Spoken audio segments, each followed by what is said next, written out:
एक गरीब रिक्शा चालक जिसने कुछ दिन पहले लोन पर रिक्शा लिया था और रिक्शा चलाकर वो अपने परिवार का पालन पोषण कर रहा था, जिसके साथ एक दर्दनाक हादसा हुआ। एक पिकअप वाहन ने चलते हुए रिक्शा पर टक्कर मार दी। सवारियां भी रिक्शे में मौजूद थी, रिक्शा ड्राइवर भी मौजूद था, जिससे रिक्शा ड्राइवर की मौत हो गई। 3 इसके बच्चे थे।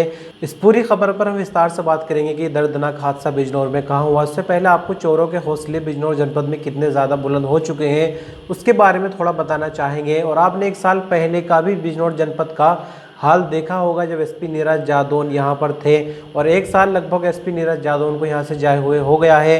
और 1 साल के अंदर ही अंदर इस जिले की जो स्थिति वो बद से बदतर होती जा रही है। जबकि एसपी नीरज जादौन का सीधा तरीका ये था कि वो उस क्षेत्र के पुलिस थाने पर ही सवाल उठाते थे, जहाँ पर कोई मामला बनता था वो सीधे पुलिस वालों पर ही कार्रवाई करते थे। लेकिन आजकल ऐसा देखने को नहीं मिलता। खैर, फिलहाल जो चोरी की एक बड़ी घटना हुई है बिजनौर के नूरपुर थाना क्षेत्र में, गाँव गोहावार हल्लू में हुई है। यहाँ पर चोरों ने 2 सगे भाइयों के घर को निशाना बनाया। चोर छत की तरफ से घर में घुसे, उन्होंने अलमारी में रखी नकदी और कीमती गहने चोरी कर लिए। पहले भाई अकरम और भूरे के घर चोर 35,000 रुपए नकद और 3 सोने की ज्वेलरी सहित कीमती सामान ले गए। दूसरे भाई असलम के घर 1.25 लाख रुपए नकद और सोने की 3 झाले, 2 लौंग, जबकि एक नोजपिन और एक पाजेब भी चुरा ली गई है। सूचना के बाद नूरपुर पुलिस मौके पर पहुंची। पुलिस इस मामले में जांच कर रही है और पुलिस कार्रवाई का भी आश्वासन दे रही है।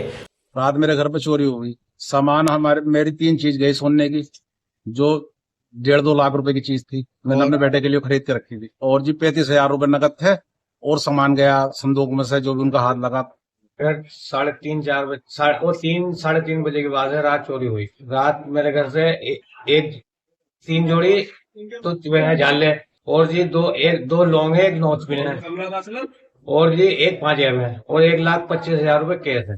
तो लौट आते हैं अपनी पहली खबर पर, जहां हम एक्सीडेंट को लेकर बात कर रहे हैं कि किस तरह से एक दर्दनाक हादसा हुआ है। दरअसल आपको बता दें कि बिजनौर के चांदपुर तहसील में बुधवार को एक दर्दनाक हादसा हुआ। ग्राम खासपुर में एक पिकअप वाहन ने ई रिक्शा को पीछे से टक्कर मार दी। हादसे में ई रिक्शा चालक सोमपाल सिंह की मौके पर ही मौत हो गई। सोमपाल सिंह ग्राम सदनपुर के रहने वाले थे। उन्होंने कुछ दिन पहले ही लोन पर ई रिक्शा निकाली थी और रिक्शा चलाकर वो अपने 3 छोटे बच्चे, खुद का और बीवी का भरण पोषण करते थे। हादसे में ई रिक्शा सवार 2 महिलाएं व एक बच्ची भी घायल है। दोनों महिलाएं गंभीर रूप से घायल बताई जा रही है। स्थानीय लोगों के अनुसार पहले उन्हें हल्दौर के सामुदायिक स्वास्थ्य केंद्र पर भर्ती कराया गया, लेकिन हालत को गंभीर देखते हुए महिलाओं को फिर बिजनौर जिला मेडिकल हॉस्पिटल ट्रांसफर किया गया है।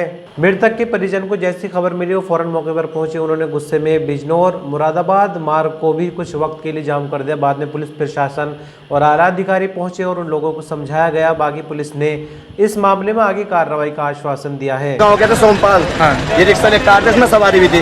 कहाँ से आ रहे थे? ये हमारे गांव से आ रहे थे, खासपुर से निकलते हुए। अब ये जा रहे थे नूरपुर। पीछे से पिकअप वाला आ रहा था, खुलने से में था, गाड़ी की टक्कर मार दी। गाड़ी मेरी ये तुरंत खत्म हो गया। सोमपाल सिंह और जो गंभीर हालत से घायल है, जो भी है सर। अच्छा। अब ये तो ना तो हमारी पूरी पुलिस प्रशासन कुछ कर रही है हमारे लिए, ना कोई मालिक आ रहा। हमें न्याय चाहिए। एक और तीसरी खबर पर बात करेंगे, जो कि बिजनौर के चांदपुर में धनौरा मार्ग पर एक बुलेट की टक्कर से 4 लोग घायल हो गए। यह हादसा करीब रात 10 बजे बागड़पुर गांव के पास हुआ। सयाना के 4 कांवड़िया हरिद्वार से 121 किलोग्राम जल लेकर हरिद्वार से वापस लौट रहे थे कि एक बुलेट ने उनको टक्कर मार दी, जिसमें 2 कांवड़िए घायल हो गए। बाद में आसपास के लोग जमा हुए, पुलिस मौके पर पहुंची और एक निजी वाहन से कांवड़ियों का जो जल खंडित हो गया था उसको दोबारा से हरिद्वार से मंगवाने के लिए निजी वाहन से कांवड़ियों को हरिद्वार भेज दिया है। साथ ही साथ लोगों ने बुलेट और बुलेट के ड्राइवरों को पुलिस के हवाले कर दिया है। पुलिस इस मामले में आगे जांच कर रही है और कहा यह भी जा रहा है कि बुलेट चलाने वाला ड्राइवर नशे में चोर था। ये तीनों खबर आपको कैसी लगी हमें कमेंट में बताएं। जल्दी मिलते कुछ और नई अपडेट के साथ, तब तक के लिए अपने ख्याल रखिएगा। शुक्रिया।